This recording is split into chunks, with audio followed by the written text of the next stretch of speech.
राम के गोड़वा में रतुली पनहिया, लक्ष्मण मुजिया के बान जी। चलो न मोरे भैया वही बन चलो, जहाँ बैठी भौजी हमार जी।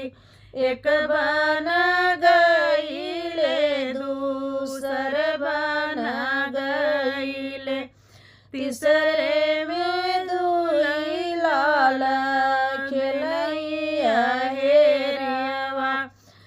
के करया तू उलरू से दुलरू, कौने हरैया के भतीजे जी। कौने छूल छनी के दूधवा पियत तू, यही बना खेल हेर जी। के करया तू उलरू से दुलरू, के करया तू भतीजे जी।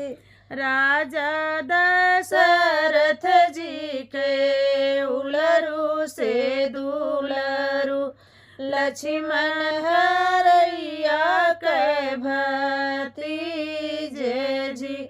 बपत शीतल दई के दूधवा पियत है, नहीं जाने बपवा के